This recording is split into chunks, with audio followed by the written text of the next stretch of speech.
Indian youth Congress ദേശീയ അധ്യക്ഷൻ ഉദയ് ഭാനു ചിബിന് ആശ്വാസം നൽകിക്കൊണ്ട് ഡൽഹി ഹൈക്കോടതിയിൽ നിന്ന് അതിനിർണായകമായ ഒരു ഉത്തരവ് വന്നിരിക്കുകയാണ്. ഡൽഹിയിൽ നടന്ന ഉച്ചകോടിയിൽ പ്രതിഷേധം സംഘടിപ്പിച്ചതിന് അറസ്റ്റ് ചെയ്യപ്പെട്ട ഉദയ് ഭാനു ചിബിന് മജിസ്ട്രേറ്റ് കോടതി ജാമ്യം ആദ്യം അനുവദിച്ചു. എന്നാൽ സെഷൻസ് കോടതി ന്യായീകരണങ്ങളില്ലാതെ ജാമ്യം റദ്ദു ചെയ്തു. സെഷൻസ് കോടതിയുടെ നടപടി ഹൈക്കോടതി തള്ളിക്കളഞ്ഞിരിക്കുകയാണ്. ഡൽഹി പോലീസിന്റെ അതിബുദ്ധിയും സെഷൻസ് കോടതിയുടെ നിയമപരമായ വീഴ്ചകളും തുറന്നുകാട്ടുന്നതായിരുന്നു ഹൈക്കോടതിയുടെ നടപടികൾ. ഡൽഹിയിൽ നടന്ന സമ്മിറ്റിനിടെ പ്രതിഷേധം സംഘടിപ്പിച്ചു എന്നാരോപിച്ചാണ് ഉദയ് ഭാനു ചിബിനെ ഡൽഹി പോലീസ് അറസ്റ്റ് ചെയ്തത്.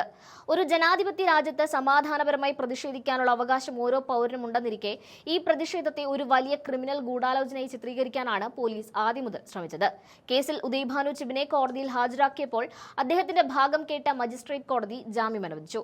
എന്നാൽ സാധാരണ നിയമ നടപടികൾ കാണാത്ത വിധം അതീവ വേഗത്തിൽ ഡൽഹി പോലീസ് സെഷൻസ് കോടതിയെ സമീപിക്കുകയും മജിസ്ട്രേറ്റ് കോടതിയുടെ ജാമ്യ ഉത്തരവിന് സ്റ്റേ വാങ്ങുകയുമായിരുന്നു. ഇതേ തുടർന്ന് അദ്ദേഹത്തിന് തിഹാർ ജയിലിൽ പോകേണ്ടി വന്നു. പോലീസിന്റെ ഈ അസാധാരണ ധൃതിയെയും അതിന് മതിയായ കാരണങ്ങളില്ലാതെ കൂട്ടുനിന്ന സെഷൻസ് കോടതി നടപടിയുമാണ് ഇപ്പോൾ ഹൈക്കോടതി തിരുത്തിയിരിക്കുന്നത്. ജസ്റ്റിസ് സൗരഭ് ബാനർജി അധ്യക്ഷനായ ബെഞ്ചാണ് ഈ കേസ് പരിഗണിച്ചത്. സെഷൻസ് കോടതിയുടെ ഉത്തരവ് പരിശോധിച്ച ഹൈക്കോടതി അക്ഷരാർത്ഥത്തിൽ അതൃപ്തി രേഖപ്പെടുത്തുകയാണ് ഉണ്ടായത്.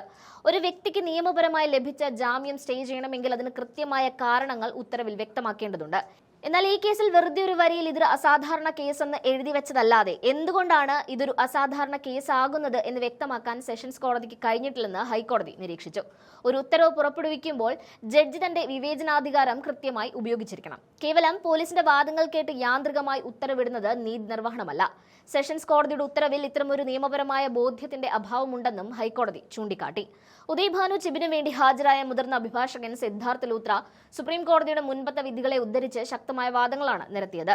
സുപ്രീം കോടതിയുടെ പർവീന്ദർ സിംഗ് ഖുറാന കേസ് വിധി സെഷൻസ് കോടതി തെറ്റായി വ്യാഖ്യാനിച്ചുവെന്ന് അദ്ദേഹം വാദിച്ചു. ഒരു വ്യക്തിയുടെ സ്വാതന്ത്ര്യം ഹനിക്കുന്ന രീതിയിൽ ജാമ്യം സ്റ്റേ ചെയ്യുന്നത് വളരെ അപൂർവമായ സാഹചര്യങ്ങൾ മാത്രമേ പാടുള്ളൂ. എന്നാൽ അവിടെ അത്തരമൊരു സാഹചര്യം നിലവിലില്ലെന്ന് അദ്ദേഹം കോടതിയെ ബോധ്യപ്പെടുത്തി. മജിസ്ട്രേറ്റ് കോടതി റിമാൻഡ് ഘട്ടത്തിൽ അനുവദിച്ച ജാമ്യത്തിന്മേൽ ഇത്തരത്തിൽ റിവിഷൻ ഹർജി നൽകാൻ സെഷൻസ് കോടതിക്ക് അധികാരമുണ്ടോ എന്ന കാര്യത്തിലും ഹൈക്കോടതി സംശയം പ്രകടിപ്പിച്ചു. റിമാൻഡ് ഘട്ടത്തിലുള്ള ഉത്തരവുകൾ ഇന്റർലോക്യൂട്ടറി ആണെന്നും അതിന്മേൽ ഇത്തരം നടപടികൾ സാധ്യമല്ലെന്നും പ്രതിഭാഗം വാദിച്ചു. പോലീസ് കസ്റ്റഡി ആവശ്യപ്പെട്ടപ്പോൾ അത് നിരസിച്ച് മജിസ്ട്രേറ്റ് ജാമ്യം നൽകുകയായിരുന്നു. ഇത് നിയമപരമായ ഒരു നടപടിക്രമം മാത്രമാണെന്നും ഇതിനെ ഒരു ക്രിമിനൽ കുറ്റമായി കണ്ട് ജാമ്യം റദ്ദാക്കാൻ കഴിയില്ലെന്നും കോടതി വിലയിരുത്തി.